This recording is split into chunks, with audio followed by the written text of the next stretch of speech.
नमस्कार, मैं हूं आपके साथ सोनिया चौहान। राम राम हरियाणा में आप सभी का स्वागत है। रुक करते हैं खबरों की ओर। खबर सिरसा से है, जहां मुख्यमंत्री मनोहर लाल ने नशा मुक्ति सुधार गृह का जायजा लिया और यहां उन्होंने सुधार गृह में भर्ती युवकों से मुलाकात की और सीएम मनोहर लाल ने प्रशासन को भी नशे के अभियान के खिलाफ निर्देश दिए। वहीं इस दौरान उन्होंने बताया कि मुख्य धारा में लौटने के बाद स्वावलंबी और बनने की अपील की और इसके साथ ही कौशल विकास प्रशिक्षण के जरिए युवाओं का कारोबार बनाकर आत्मनिर्भर बनाने की भी बात कही।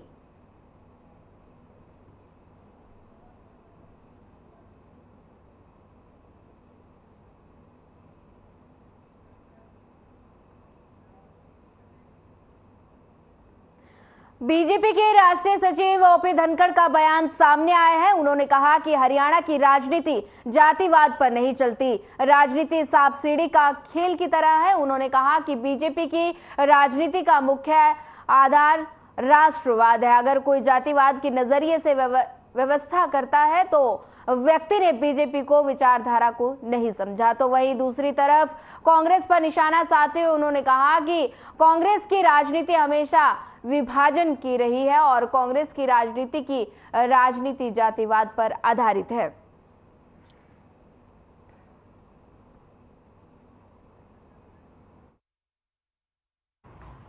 76वें पन्ना प्रमुख सम्मेलन के लिए यहाँ उपस्थित हुआ हूँ। अभी उस कार्यक्रम में जा रहा हूँ। 90 में से 76 पन्ना प्रमुख सम्मेलन भारतीय जनता पार्टी का दायित्व जब मुझे दिया गया तो मैंने रोहतक में ये घोषणा की थी कि मैं इसको एक नए लेवल पर ले जाऊँगा। गुजरात की तरह से, अन्य राज्यों की तरह से जहाँ संगठन का काम बहुत बढ़िया है और मैं इस बात के आनंद से सरोबार हूँ कि आज 76वें पन्ना प्रमुख सम्मेलन का हिस्सा बनने के लिए आया हूँ। हम उस काम को करने में कामयाब हुए हैं और इसके लिए मैं मेरे सभी प्रदेश पदाधिकारी, प्रभारी, जिला अध्यक्ष, मंडल अध्यक्ष, शक्ति केंद्र के प्रमुख, सह प्रमुख, बूथ के त्रिदेव, सबका अभिनंदन करना चाहता हूँ। उन्होंने मेरे साथ परिश्रम की पराकाष्ठा की है।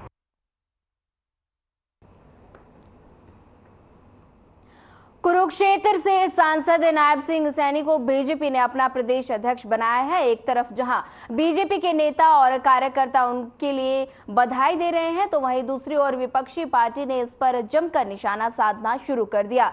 आप पार्टी के उप प्रदेश अध्यक्ष चित्रा सरवारा ने कहा कि भाजपा चाहे प्रदेश अध्यक्ष बदल ले या फिर कुछ, लेकिन जनता का मन नहीं बदल सकती। वहीं इनेलो के पूर्व प्रदेश प्रवक्ता ओंकार सिंह ने नायब सैनी को बीजेपी का प्रदेश अध्यक्ष बनाए जाने पर निशाना साधा और कहा कि बीजेपी ने नायब सैनी को प्रदेश अध्यक्ष बनाकर ओबीसी को वोट को साधने की कोशिश की और इसके अलावा गृह मंत्री अनिल विज द्वारा भूपेंद्र सिंह हुड्डा पर दिए गए बयान को भी विपक्षी पार्टियों ने आलोचना की।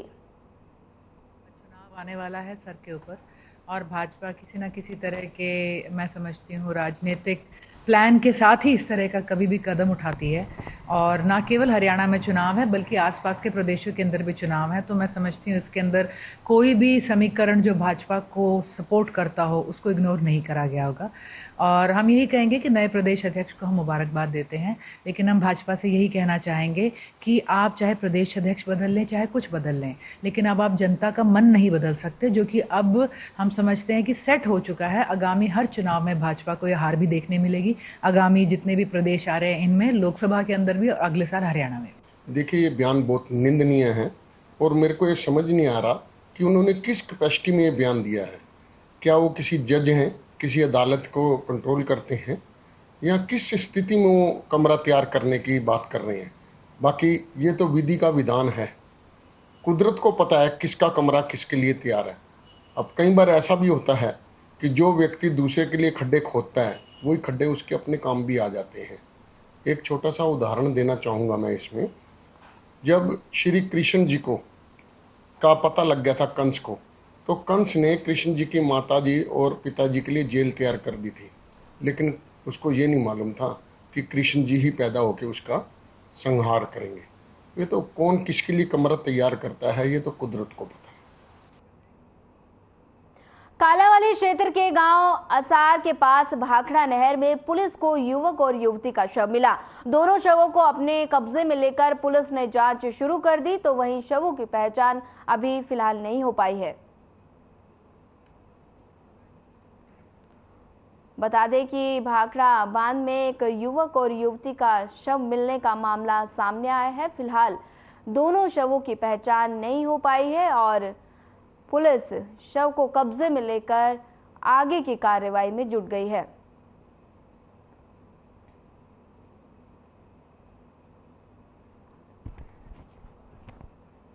बता दें कि कालावाली से ये तस्वीरें हैं जहां पर भाखड़ा नहर में एक युवक और युवती का शव मिला है और दोनों के शवों की पहचान फिलहाल नहीं हो पाई है और पुलिस शव को कब्जे में लेकर आगे की कार्रवाई में जुट गई है। मामला कालावाली का बताया जा रहा है जहां भाखड़ा नहर में युवक और युवती का शव मिलने का मामला सामने आया है और दोनों शवों की फिलहाल पहचान नहीं हो पाई है।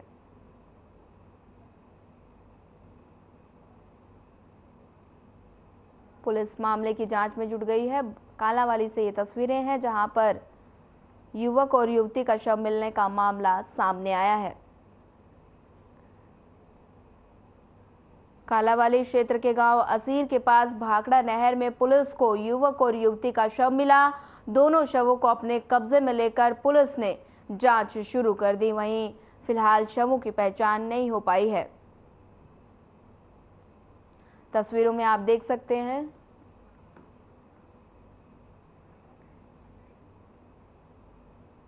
इंद्री के गांव मुखाला के ऋषिपाल हत्याकांड, सभी आरोपियों की गिरफ्तारी न होने से ग्रामीणों में रोष बना हुआ है। आज गांव वासियों ने एक बैठक कर 2 नवंबर को करनाल में आयोजित होने वाले केंद्रीय गृह मंत्री अमित शाह के कार्यक्रम का विरोध करने का फैसला किया। साथ ही आगामी चुनावों में भारतीय जनता पार्टी का विरोध करने की बात भी ग्रामीणों ने कही। ग्रामीणों का आरोप है कि इस मामले में इंद्री के विधायक राजकुमार कश्यप भी आरोपी को बचाने में लगे हुए हैं।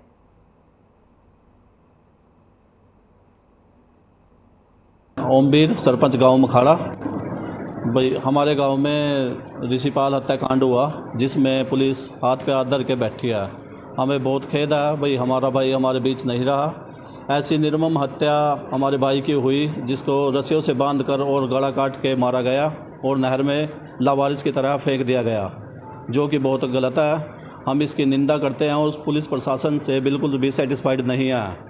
पुलिस के पास जब भी जाते हैं 2 दिन का 4 दिन का टाइम मांगती है पुलिस और कहती है जी गिरफ्तार करेंगे, लेकिन मेन दोषी को गिरफ्तार नहीं कर रहे हैं। वो हमारे भाई की हत्या हुई थी जी 10 तारीख को और आश्वासन ने पुलिस प्रशासन ने आश्वासन दे के वहाँ से डेड बॉडी उठवा दी थी कि 2 दिन के अंदर हम दीनानाथ को गिरफ्तार करेंगे। लेकिन उनकी 13वीं भी हो चुकी है। 13वीं के बाद भी 4-5 दिन और निकल चुके हैं, लेकिन अब तक दीनानाथ को गिरफ्तार नहीं किया गया है, ना ही उसको जांच में शामिल किया गया है। तो पुलिस प्रशासन के पास हम बार बार गए हैं, लेकिन प्रशासन हर बार आश्वासन दे के हमको वापस भेज देता है। तो आज हमारे गाँव में पंचायत हुई है और पंचायत ने मिल के निर्णय लिया है कि 2 तारीख को अमित शाह के प्रोग्राम है। वो हुआ जी कत्ल, उसको पुलिस कोई वो नहीं कर रही, कोई गिरफ्तारी नहीं कर रही, कोई कुछ नहीं कर रही। दीनानाथ जो है वो खुला काम में अपने घूम रहा है, पुलिस ने कोई वो नहीं करी। हमारे सारे पूरे गांव की पंचायत हुई, गुवाहाटी की पंचायत हुई, उसमें ये निर्णय लिया गया भाई 2 तारीख को अमित शाह आएगा, हम उसको काले झंडे दिखाकर उसका विरोध करेंगे पूरा और पार्टी के खिलाफ नारेबाजी भी करेंगे। तो जब चुनाव होंगे तो चुनाव में बीजेपी को कोई हम वोट नहीं देंगे। जितने हमारे कोई न्याय नहीं मिलता, इतना न्याय नहीं मिलता, हम चुप भी नहीं बैठते। क्या हमने किसी का भी विरोध करना पड़े, मुख्यमंत्री का भी करेंगे। 3 साल का मासूम जिसने अभी ढंग से किसी को समझना भी शुरू नहीं किया था, वो बच्चा जो अभी सिर्फ अपने बचपन का आनंद ले रहा था, वो मासूम जिसकी किलकारियों से घर में रौनक रहती थी और बच्चे के लिए काल घर के लिए अंदर आ गया। बता दें कि एक बच्चा जिसका नाम तेजस था, वो करनाल के इंद्री के गांव गढ़पुर का रहने वाला था और वो खेलने के लिए बाहर निकला तो किसी ने ज्यादा ध्यान नहीं दिया। पर शाम होते ही जब बच्चा नहीं मिला तो पुलिस को जानकारी दी गई। पूरे गांव में बच्चे को ढूंढा गया। घरों की तलाशी शुरू कर दी गई। पुलिस ने मौके पर पहुंची तो पुलिस ने वहां के लोगों से पूछताछ की और आसपास के गांव में भी संपर्क किया, पर रात तक तेजस के बारे में कोई जानकारी नहीं मिली। वहीं गांव के रास्ते को बंद कर दिया गया। कोई भी व्यक्ति गांव से बाहर नहीं जाएगा। पुलिस और परिवार रिश्तेदार तेजस को ढूंढ रहे थे और वहीं तालाब में बाजार में जाकर देखा तो पर उसके बारे में कोई जानकारी नहीं मिली। सुबह के वक्त जेसीबी के माध्यम से तालाब के पानी को दूसरे गड्ढे में डाला गया, तभी तालाब से ही तेजस का शव बरामद हो जाता है। तेजस का शव मिलते ही पूरे गांव में मातम पसर गया और परिवार वालों का रो रो कर बुरा हाल है। एक तालाब का पानी 3 साल के मासूम के लिए काल बन गया।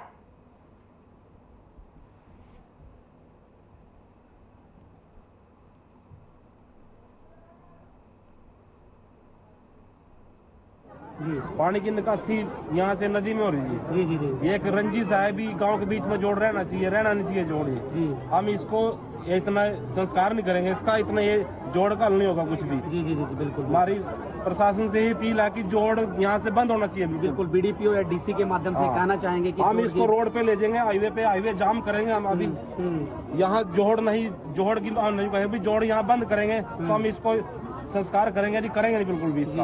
हम रोड जाम करेंगे। बच्चे की जान ले ली, आप देख सकते हैं किस प्रकार हम रोड जाम करेंगे अभी, इसको लबगरी हाईवे पे लेके जाएंगे। जी हाँ, ये हमारी अपील है सरकार से भी, ये रोड यहाँ जोड़ नहीं होना चाहिए। जी जी। क्या नाम है आपका? बलविंदर है जी मेरा नाम। क्या लगते हैं आप बच्चे के? मैं ताऊ लगता हूँ जिनका। ताऊ लग। जो बच्चा लापता था, FIR उसमें दर्ज की गई थी। FIR दर्ज के बाद आज में सूचना मिली थी कि गांव में तालाब में मिल सकता है, तो वहाँ पानी निकलवाया है और उसकी तलाशी ली है, तो उसमें हमें डेड बॉडी मिल गई है। डेड बॉडी को करनाल में ले जाकर उसका पोस्टमार्टम कराया गया। पोस्टमार्टम कराकर इनके हवाले कर दिया है और वो संस्कार के लिए लेकर। तो क्या लगता है सर, हादसा है ये तालाब में अचानक गिरा होगा। बच्चा कमज़ोर बच्चा है, 3 साल का छोटा बच्चा है। तो घर के सामने ही खुला पड़ा गंदे पानी का तालाब है, तो गांव के लोगों में गुस्सा है कि इसको बंद किया जाना चाहिए प्रशासन से। ऐसा है। प्रशासन को लिखेंगे पुलिस की तरफ से भी? पुलिस की तरफ से भी लिखेंगे। इसको या तो कुछ जाड़ वगैरह की व्यवस्था हो, या इसकी कोई चारदीवारी हो, या कोई इसको बाहर आ जाए, ऐसा लेटर। तो पोस्टमार्टम करा लिया गया है? पोस्टमार्टम करा दिया गया है। गाँव में की जोड़ है, इसकी निकासी हम नमालिश में नदी के नाले में डाल रखी है। अगर सरकार की तरफ से कोई सी गाइडलाइन आएगी, इसको कानून करने का प्रयास होगा। इसकी चारदीवारी करवा देंगे, बड़ी जल्दी चाहते हुए इसकी। हमने पहले सरकार को अलर्ट कर रखा है, इसके रेजोल्यूशन डालते भेज रखे हैं। जी जी जी। अंबाला में पिछले कई दिनों से चल रही CBSE north zone badminton championship का समापन हो चुका है। इन प्रतिभागियों में विभिन्न राज्यों से आए लगभग 1300 खिलाड़ियों ने हिस्सा लिया और रोजाना 100 से ज्यादा मैच का आयोजन किया गया। युवाओं में खेल के प्रति उत्साह पैदा करने के लिए CBSE नॉर्थ जोन द्वारा चलाई जा रही बैडमिंटन चैंपियनशिप का आयोजन इस बार अंबाला छावनी के SD स्कूल में किया गया।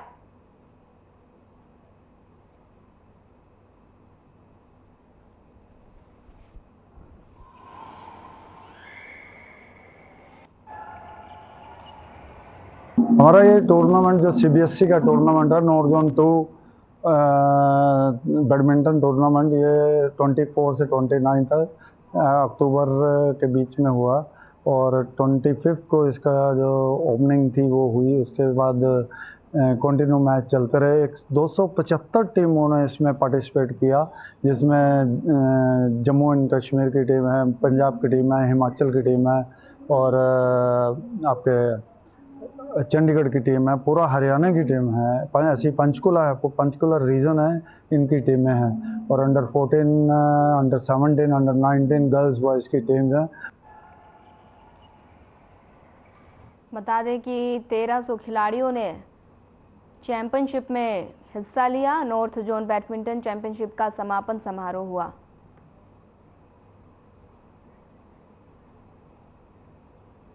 फिलहाल वक्त तो चला एक छोटे से ब्रेक का। ब्रेक के बाद जल्द हाजिर होंगे।